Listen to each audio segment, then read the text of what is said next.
साथियों नमस्कार। हम हाजिर हैं एक नए वीडियो के साथ में। हमारे साथ में सर हैं पशुधन प्रसार अधिकारी प्रमोद मौर्य जी। सर की वाटिका में आए हुए हैं। आप देख रहे हैं कि सर ने इतना अच्छा सब बनाया हुआ है। यहाँ पर सर की जो है ये गौशाला भी है, यहाँ कुछ गायें हैं। तो सर एक समस्या है कि जैसे जो जानवर होते हैं उनमें जो किलोनी काठा की बहुत बड़ी समस्या होती है।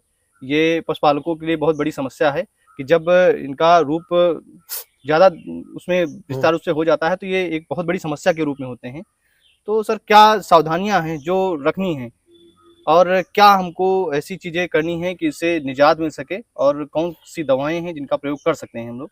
तो हम सर के साथ में चर्चा कर रहे हैं और साथ में आपको दिखाते हैं जो सर की गौशाला है, इसमें गायें भी हैं, उसके साथ में बताएंगे। तो सर गाय या भैंसे कोई भी पशु है, इसमें दो प्रकार के कीड़े होते हैं। जी जी एक बाहरी जी जिसमें कांटा किलनी जुए, दूसरे आंतरिक जी जी जिसमें छोटे बछड़ों में आपका केचुए टाइप में, जी जी बड़े उसमें जब टैप वर्म वगैरह जी लंग वर्म ये हो जाते हैं। जी तो बाहर जो है कांटा किलनी जो होती है ये हमें दिखाई देते हैं। जी जी जिन पशुओं में जी अगर साफ सफाई नहीं रहती है जी जी तो उसमें कांटा किलनी का प्रकोप ज़्यादा हो जाता है।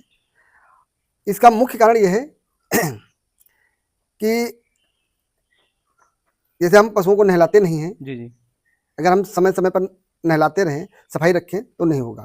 जब एक बार हो जाती है जी जी तो फिर जाना बहुत मुश्किल होता है। जी जी जी क्योंकि होता क्या है, जो उनकी जीवन चक्र लाइफ साइकिल होती है, मान लिया कांटा किलनी है, जमीन में गिर गए और हमने ऊपर दवा लगा दी, जी जी उसके बाद जो जमीन में है वो दोबारा फिर आ जाते हैं चढ़ जी करके।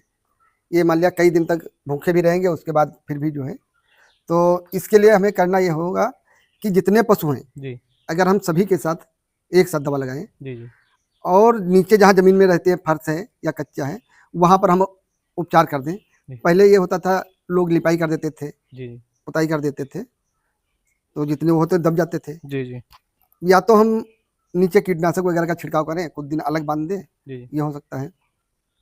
अगर ऊपर हो गए मान लिया, जी तब हम दो प्रकार से इसका उपयोग करते हैं। एक इंजेक्शन के रूप में जी या दवा खिलाने वाले आती है, ज़्यादातर आइवरमेक्टिन का प्रयोग करते हैं। जी जी बड़े जानवर है तो 100 mg, और बड़े हैं थोड़ा बॉडी वेट ज़्यादा 150 mg जी उनको देते हैं। तो वो होता क्या, धीरे धीरे जी गिर जाते हैं। जी दूसरा जो है लगाने वाली दवा होती है, जी जिसमें हम डेल्टामेथ्रिन या साइपरमेथ्रिन का प्रयोग करते हैं। तो उसको पानी में घोल करके लगाते हैं।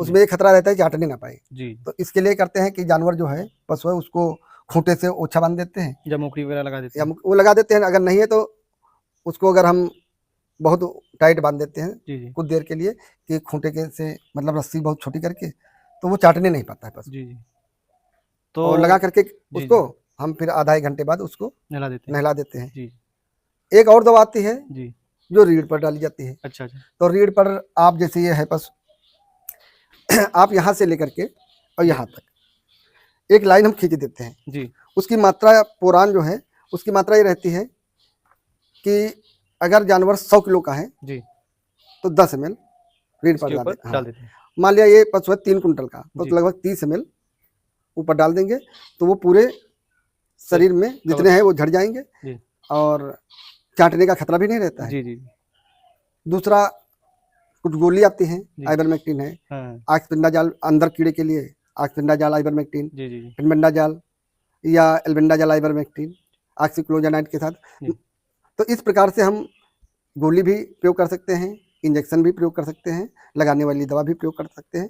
और इनका फिर हम 15 दिन बाद फिर दोबारा रिपीट कर दें, जी तो 2-3 बार रिपीट करेंगे तो ये सब गिर जाते हैं। सर क्या इनका मौसम का बहुत ज़्यादा रहता है, जैसे इस समय बरसात का मौसम चल रहा है, हम्म। तो बरसात के मौसम में क्योंकि उमस है, ये चीज़ें जो है। देखिए, बरसात के मौसम में ज़्यादातर इनकी संभावना ज़्यादा रहती है, जी जी और वैसे तो हर मौसम में, जी जी लेकिन बरसात मौसम में ज़्यादा इनका रहता है। ज़्यादा प्रकोप रहता जी है। क्योंकि बरसात का मौसम होता है, इस समय कीड़े और जो हाँ। बीमारी हैं फैलने का बहुत ज़्यादा खतरा रहता है। दूसरा, इसका उत्पादन पर भी बहुत फर्क पड़ता है। जी यानी हाँ, दूध उत्पादन पे हाँ, बहुत ज़्यादा फर्क पड़ता है, हाँ, क्योंकि वो जो है वो शक ब्लड करते सक हैं, ब्लड। करते हैं, तो हाँ। इससे जो है स्वाभाविक है कि जब जानवर में ताकत नहीं बचेगी तो हम्म। ब्लड जो दूध है वो कहाँ से प्रोडक्शन करेगा।